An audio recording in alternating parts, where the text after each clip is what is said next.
Good morning बच्चों, मेरा नाम दिनेश श्रीवास्तव है और आज अपन पीसीएमबी का चैप्टर पढ़ेंगे 12। जैसे कि पीसीएमबी में आप सब जानते हैं अपन को मैथ्स भी पढ़ना है, फिजिक्स भी, केमिस्ट्री भी। तो अपन उसमें सबसे पहले बायोलॉजी भी पढ़ना है, तो अपन इसमें सबसे पहले उठाते हैं कौन सा, केमिस्ट्री वाला चैप्टर। और केमिस्ट्री वाला चैप्टर्स में जो 6 चैप्टर्स है केमिस्ट्री का फर्स्ट, और आपकी बुकों में उस चैप्टर का नाम हुआ कार्बनिक रासायन। ठीक है बच्चों, अपन पीसीएमबी में कौन सा चैप्टर पढ़ना है, रासायन, कार्बनिक रासायन। ठीक है, इसमें से क्या 2 नंबर का अच्छा क्वेश्चन आता है कि कार्बनिक रासायन। चैप्टर का नाम है अपना कार्बनिक रासायन।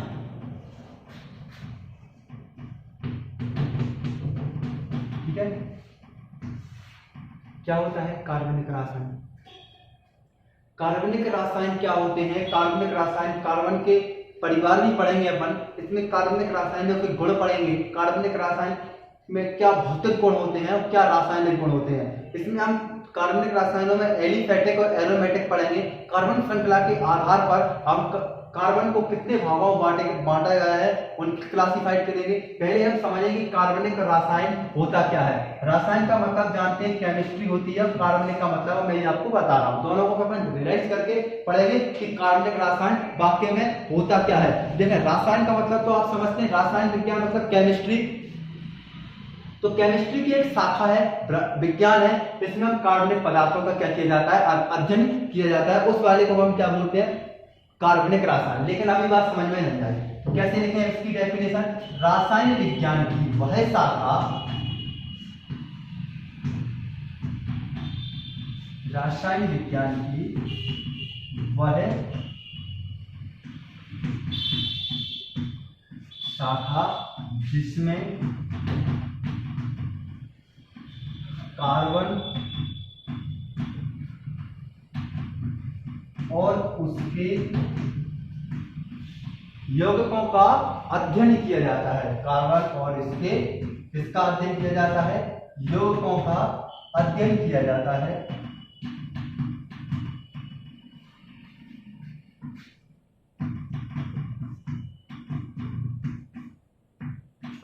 उसे अपन क्या बोलते हैं, कार्बनिक रासायन।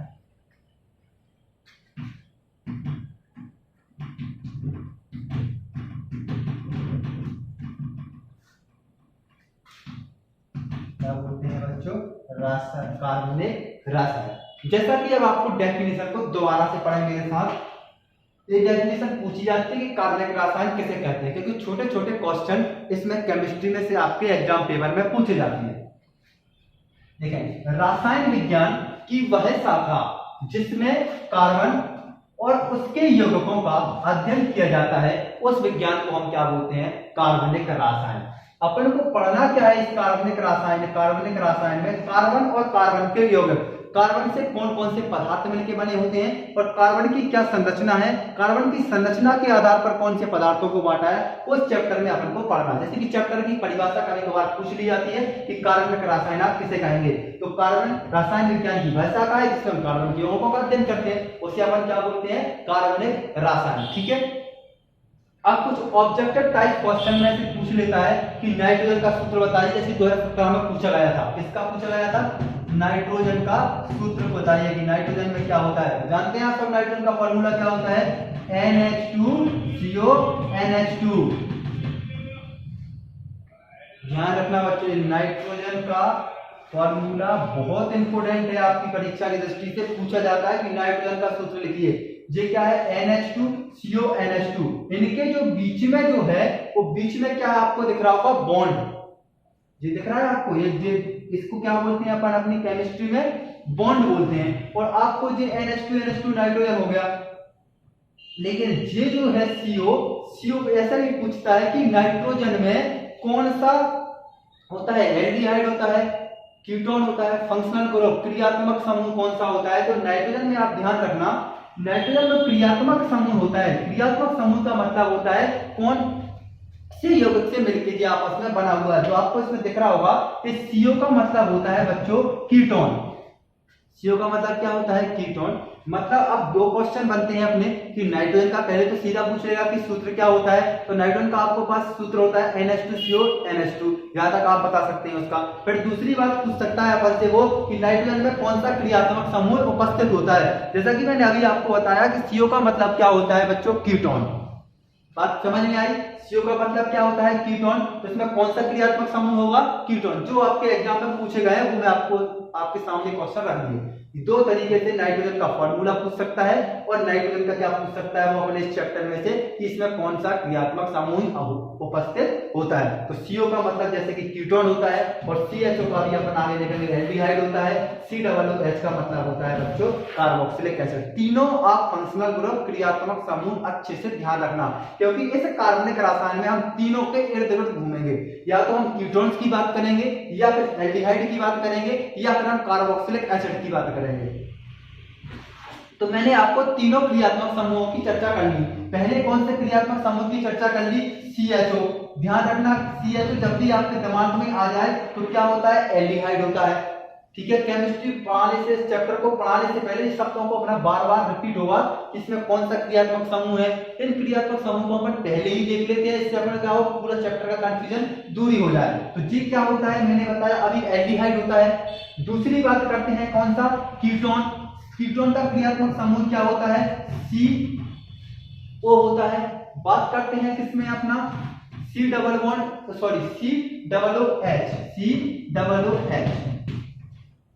ये कौन सा होता है अपना? ये एल्डिहाइड हो गया, ये कीटोन हो गया और ये कार्बोक्सिलिक एसिड हो गया। लेकिन अब आपका एग्जामिनर ऐसे का ऐसा लिख के नहीं देगा। ये तो क्या है उसकी सामान्य विधि है इन क्रियात्मक समूहों की लिखने की। जब आपने देखा होगा कुछ ऐसे लिखे जाते हैं बॉन्डों के आधार पर, C डबल बॉन्ड हो। यदि मैं इस नाइट्रोजन के फॉर्मूले के लिए इस टाइप से लिख सकता हूं NH2 C double bond O NH2, कोई कंफ्यूजन नहीं। फिर सर इसमें और इसमें क्या अंतर है? जी आपको भी मैंने बोला कि याद करने की दृष्टि से क्रियात्मक समूह एल्डिहाइड कीटोन कार्बोक्सिलिक एसिड के जे होते हैं। तो सर फिर जे क्या है? देखें, कार्बोनिल जो क्रियात्मक समूह होते हैं, जो तीनों क्रियात्मक समूह होते हैं वो किससे मिलके बने होते हैं? अपने कार्बोनिल यौगिकों से। किससे मिलके बने होते हैं? कार्बोनिल यौगिकों से। अब बात करते हैं कि कार्बोनिल यौगिक क्या होते हैं।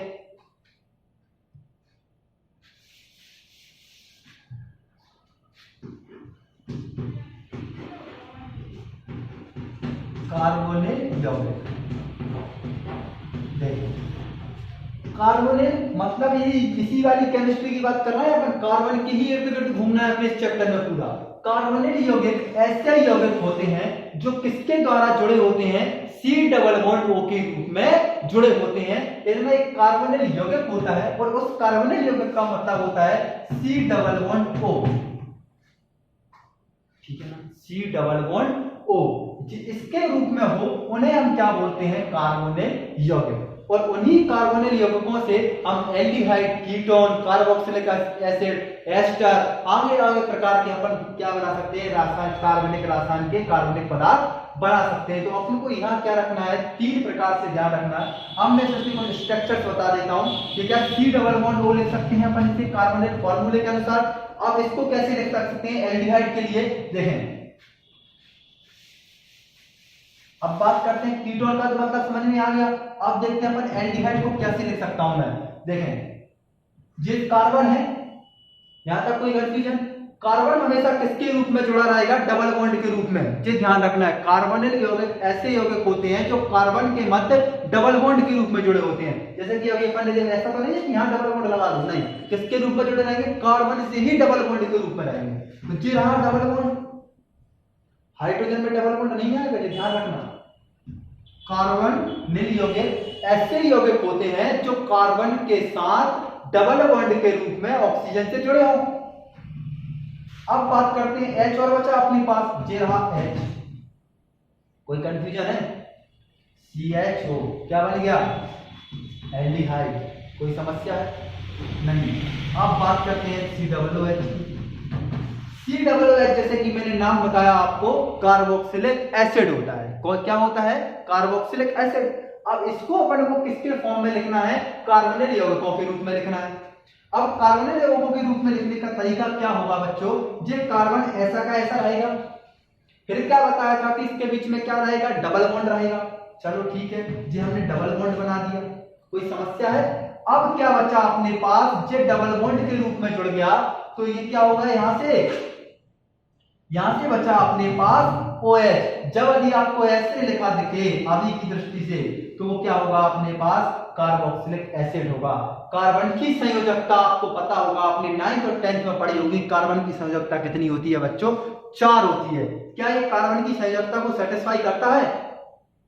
अब आपको मैं गिन के बताता हूं कि कार्बन की संयोजकता 4 है। कैसे है देखा जरा। ये 2 पॉइंट, कोई समस्या है यहां से? एक जी ध्यान जोड़ा जाएगा 3, ये और एक इसके हाइड्रोजन साथ 4, और इधर भी जोड़ा जाएगा। जिससे भी क्रियात्मक समूह से जुड़ा रहे वो कैसे ध्यान रख लेना। अभी आपको एक स्ट्रक्चर की काउंटिंग करके बताऊंगा, जिससे 4 है 5 है, जैसी कार्बन की लेकिन 4 होती है, वो आपको एक एक करके बताऊंगा। यहाँ अभी आपको चैप्टर शुरू करते हैं, बिल्कुल अभी बताऊंगा। यहाँ से थोड़ा शुरू होगा। बात समझ में आ गई? नाइट्रोजन का पूछेगा, नाइट्रोजन का क्रियात्मक समूह पूछेगा। क्रियात्मक समूह 3 होते हैं जो आपके सिलेबस में, मैं 3 क्रियात्मक समूहों को बता चुका हूं। पहले क्रियात्मक समूह एल्डिहाइड पूछ ले तो क्या होता है? CHO होता है, COOH कार्बोक्सिलिक एसिड। अब पढ़ते हैं अपन इस चैप्टर के आगे। तो देखिए कार्बन की, जैसे कि बताया, कार्बन क्या होता है? हाँ, एक और इसमें जो अपन को पढ़ना है वो है हाइड्रोकार्बन। क्या होता है बच्चों? हाइड्रोकार्बन। थोड़ा सा आपको अजीब लग रहा होगा केमिस्ट्री में, लेकिन ये अब ये फॉर्मूले जरा कुछ अलग तरीके से आपको कोशिश करूंगा कि आप समझ पाओ। उसके लिए यहाँ लेकिन 3 क्रियात्मक समूह पूछे जाते हैं, उन्हें आप या तो अभी याद कर लें, और कैसे बनते हैं वो जैसे जैसे चैप्टर बनता चलेगा मैं आपको एक एक कॉन्सेप्ट क्लियर करता चलूंगा। अब बात करते हैं कि हाइड्रोकार्बन क्या होते हैं। हाइड्रोकार्बन मतलब कार्बन तो हम समझते हैं कि कार्बन होते हैं, इसको यदि अपन तोड़ें या संधि विच्छेद करें तो क्या निकल के आया सामने? हाइड्रो प्लस कार्बन, ये निकल रहा है। क्या निकल के आ रहा है जी? या तो हाइड्रोजन या फिर कार्बन, दो ही और एक से मिलकर बना होगा बच्चों, उसका मतलब क्या होगा? हाइड्रोकार्बन। तो हाइड्रोकार्बन की डेफिनेशन क्या होगी? हाइड्रोकार्बन ऐसे यौगिक होते हैं जो कार्बन और हाइड्रोजन के यौगिकों से मिलकर बने हों। यही बात समझ में देखें। हाइड्रोकार्बन की डेफिनेशन क्या होगी? हाइड्रोकार्बन को समझने से पहले हम क्या करें? हाइड्रोकार्बन की डेफिनेशन समझे, निश्चित करके देख लेते हैं कि शब्द को अपन तोड़ें तो कार्बन तो साथ जानते हैं कि कार्बन C होता है और हाइड्रोजन का मतलब H होता है। जब ऐसे यौगिक जो किससे मिलके बने हों अपने, हाइड्रोजन प्लस कार्बन या हाइड्रोजन और कार्बनों के व्युत्पन्नों को क्या बोलते हैं अपन? हाइड्रोकार्बन। क्लियर है? इसकी डेफिनेशन समझ में आई कि हाइड्रोकार्बन किसे कहते हैं। पूछा जाता है कि हाइड्रोकार्बन क्या होते हैं, तो हाइड्रोकार्बन आप ध्यान रखना कि ऐसे यौगिक जो किससे मिलकर बने हों, या तो हाइड्रोजन से मिलकर बने होंगे या फिर हाइड्रोजन और कार्बन के व्युत्पन्नों से जो मिलकर बने होंगे उन्हें हम क्या बोलेंगे? हाइड्रोकार्बन। यहां तक आपको इन दोनों डेफिनेशन समझ में आ गई होंगी। कोई डाउट है? यहां तक कोई समस्या नहीं होना चाहिए।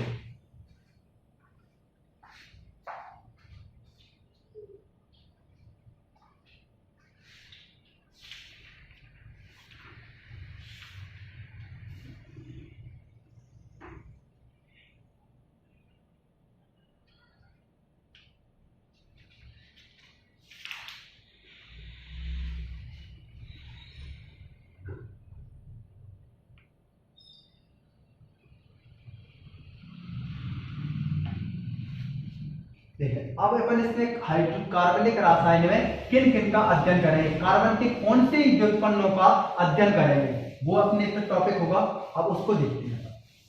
कार्बनिक रसायन को अपन किस कि कार्बन तो है, कार्बन के यौगिकों को पढ़ना है हमें कार्बनिक रसायन में, लेकिन कौन कौन से व्युत्पन्न है वो भी तो हमें आना चाहिए कि किस किस के अध्ययन करेंगे। तो इसमें आप रखेंगे कार्बोनेट, बाइकार्बोनेट, सल्फेट, ऑक्साइड। क्या करेंगे? कार्बन की ऑक्साइड। हम किस किस का अध्ययन करेंगे इस वाली केमिस्ट्री के अंतर्गत? कार्बन की ऑक्साइड, ठीक है ना। कार्बन की क्या करेंगे? ऑक्साइड, कार्बन के क्या करेंगे हम दूसरे कार्बोनेट, इसके अध्ययन करेंगे। इसके बाद कार्बोनेट,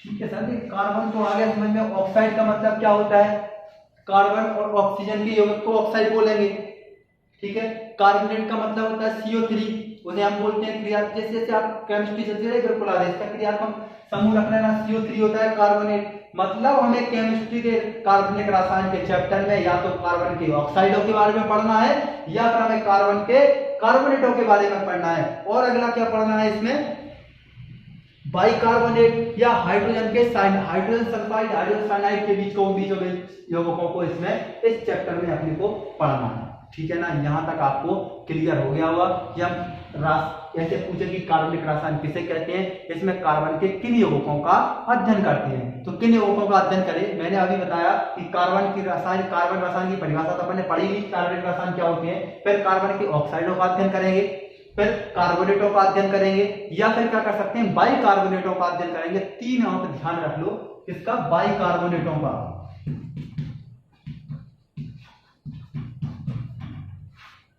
इन चीजों का हम क्या करेंगे कार्बनिक रसायन में अध्ययन करेंगे, ठीक है ना। अब तीनों को आपको समझ में आया, कार्बनिक ऑक्साइड, कार्बोनेट और बाइकार्बोनेट। इन चीजों का किसमें अध्ययन किया जाता है, किसमें पढ़ेंगे अपन, कार्बनिक रसायन। अब पढ़ते हैं कि कार्बनिक रसायन का मानव जीवन में क्या महत्व है। 2 नंबर में यहां से क्वेश्चन निकल के आता है कि कार्बनिक जो रसायन होती है उसका अध्ययन मानव जीवन में क्यों आवश्यक है। इसका हमें कुछ मानव जीवन से रिलेट करके देखें कि कार्बनिक रसायन तो ठीक है सर, केमिस्ट्री में कार्बनिक रसायनों को हम पढ़ रहे हैं, लेकिन इनका मानव दैनिक जीवन में क्या महत्व है, इसमें पढ़ेंगे अपन मानव दैनिक जीवन में। मानव दैनिक जीवन में महत्व किसका पढ़ रहे हैं, कार्बनिक रसायन का। बात क्लियर है, क्वेश्चन है अपना कि कार्बनिक रसायन का मानव दैनिक जीवन में क्या महत्व है, इससे मानव को क्या क्या दैनिक जीवन में प्रयोग चीजें मिलती हैं, क्या क्या चीजें इसे मानव इनसे इस केमिस्ट्री के अंतर्गत प्राप्त करता है। जैसा कि कार्बनिक रसायन में अपन पढ़े प्लास्टिक, सब जानते हैं प्लास्टिक भी हमें किससे मिलती है, इसी वाले कार्बनिक रसायनों से मिलती है, या कार्बनिक रसायन वाली केमिस्ट्री से मिलेगी।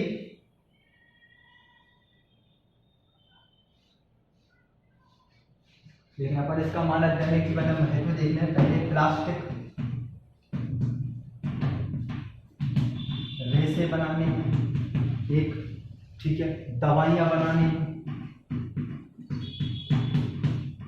इसका महत्व होता है। दवाइयां केमिस्ट्री में किसके कार्बनिक रसायनों के द्वारा बनाई जाती हैं, जो जितनी भी अपनी दवाई वगैरह आती हैं कीटनाशक दवाओं का रूप में, किसके रूप में, कीटनाशक दवाएं आप फसल वगैरह में प्रयोग करते हैं, किसके रूप में, कीटनाशक दवाओं को बनानी, ठीक है। सब क्रीम पाउडर इस्तेमाल करते होंगे, सब क्या है, कार्बनिक पदार्थ हैं। कार्बनिक मतलब कार्बनिक रसायन, ऑर्गेनिक केमिस्ट्री, इसी के अंतर्गत बात करेंगे। जितने भी अपने सौंदर्य प्रसाधन की चीजें होती हैं, चाहे वो क्रीम्स हो, पाउडर्स हो, जितने आप तेल वगैरह इस्तेमाल करते हैं, वो सब क्या है, किसके अंतर्गत बनाए जाएंगे, हमें कार्बनिक रसायन के अंतर्गत। मतलब सौंदर्य प्रसाधनों में भी काम आता है अपना कौन सा, कार्बनिक रसायन। बात क्लियर है। प्लास्टिक उद्योगों में, रेसे बनाने में, दवाइयां बनाने में, कीटनाशकों की दवाइयां बनाने में, खेत वगैरह में इस्तेमाल की जाती है कीटों को मारने के लिए। दूसरी मैंने क्या अगला क्या बताया, सौंदर्य प्रसाधनों के काम में। सौंदर्य प्रसाधन का मतलब होता है क्रीम पाउडर जो अपने लगाई जाती है चीजें, वो सब कौन से होते हैं, कार्बनिक रसायन के अंतर्गत ही आती है। वो सब किससे बनाई जाती है, वो चीजें कार्बनिक रसायन की ही केमिस्ट्री के द्वारा, कार्बनिक ऑर्गेनिक केमिस्ट्री के द्वारा ही बनाई जाती है। इससे हमें मानव दैनिक जीवन में महत्व होता है इनका।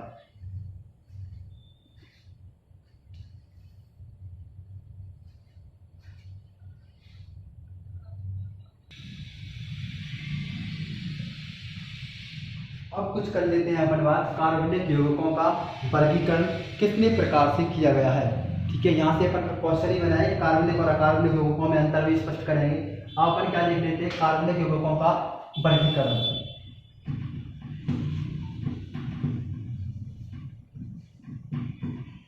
कार्बनिक यौगिकों का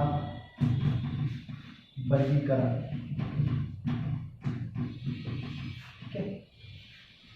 देखिए मुख्यतः कार्बनिक यौगिकों को दो भागों में बांटा गया है। एक है खुली श्रृंखला वाले कार्बनिक यौगिक और दूसरी है बंद श्रृंखला वाले कार्बनिक यौगिक। कितने भागों में बांटा? पहले अपन बांट लेते हैं इनके लिए खुली श्रृंखला वाले,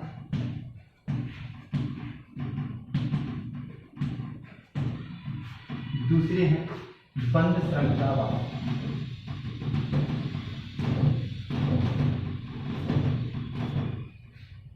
कार्बनिक यौगिकों का वर्गीकरण कर रहे हैं तो पहला जो अपन के सामने निकल के आया, दो भागों में बांटा मैंने। पहला बांटा कितने में? खुली श्रृंखला वाले और दूसरे होते हैं बंद श्रृंखला वाले। खुली श्रृंखला का मतलब क्या होता है? एलिफेटिक यौगिक, इनको हम बोलते हैं कौन सा? एलिफेटिक। ध्यान रखना यहां से क्वेश्चन आता है कि एलिफेटिक और एरोमेटिक यौगिकों में क्या अंतर है। ठीक है, एलिफेटिक बोलते हैं इंग्लिश में अपन, अब उनको एरोमेटिक कहाँ आएगा ये देखते हैं। बंद खुली श्रृंखला की बात कर लेते हैं कि खुली श्रृंखला कैसे होते हैं। इन्हें चक्रीय बोलते हैं, इन्हें अचक्रीय बोलते हैं। ठीक है, एक और इनका नाम ध्यान रख लेना, कौन सा होते हैं? अचक्रीय यौगिक। नाम खुशी से भी आ सकता है क्वेश्चन में, अचक्रीय यौगिक। और ये कैसे होते हैं? चक्रीय यौगिक। इसमें जो सामने निकल के आया वो कौन सा है? अपना एलिफेटिक। ठीक है ना। अब पहले बात कर लेते हैं इसकी विवरण श्रृंखला में कि कैसे खुली श्रृंखला वाले होते हैं। जैसे कि मैं आपको एग्जांपल दूं इस टाइप से कुछ, ये क्या होता है? सी, ये बीच में क्या होता है? ऐसे पढ़ते हैं bond, C single bond C, फिर मैंने और कुछ जोड़ दिया, फिर और चलता गया और चलता गया, ऐसे जैसे कहां तक जोड़ दूं तब तक मैं जोड़ता चलता हूं। जब कुछ आपको केमिस्ट्री की गिनतियां आना चाहिए, methane, ethane, propane, butane, hexane, nonane, decane, ये आपको क्या आना चाहिए? कुछ गिनतियां केमिस्ट्री की आना चाहिए। ठीक है, देखो ऐसे पहले मैंने बोला CH4, एक कार्बन, कार्बन की संयोजकता कितनी होती है? 4। देखते हैं,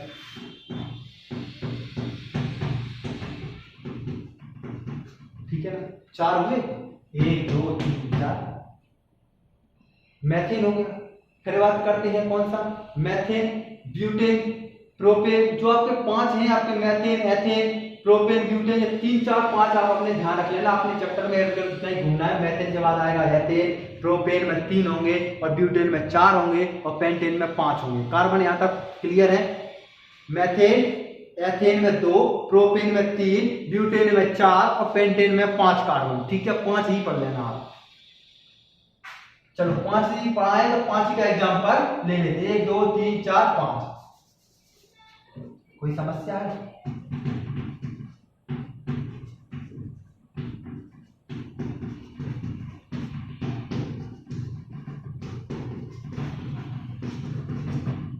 ये क्या है? पेंटेन है।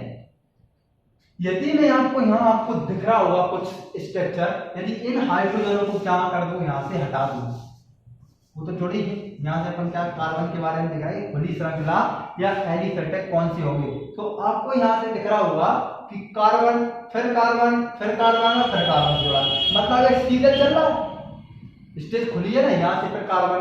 यदि मैं आपको यहां कुछ इस टाइप की स्ट्रक्चर बना दूं, इसको आप समझ पा रहे हैं? इसका नाम होता है बच्चों बेंजीन। क्या होता है? बेंजीन। क्या C6H6 है। अब आपको यहाँ नहीं दिख रहा होगा कार्बन कहाँ है, हाइड्रोजन कहाँ है, नहीं है, नहीं दिख रहा। इसमें आपको CS से दिख रहा है कि कार्बन, फिर कार्बन, फिर कार्बन से जुड़ा है, फिर कार्बन से जुड़ा है, फिर कार्बन से जुड़ा है, मतलब CD ओपन सिस्टम टाइप का होता है। चेन हमें को दिखती है। और ये कैसे होते हैं? बंद श्रृंखला वाले होते हैं, बंद क्लोज संरचना होती है, उन्हें हम कौन से बोलते हैं? ये वाले। ठीक है, और इसी के अंतर्गत आते हैं अपन की निकल के कौन से?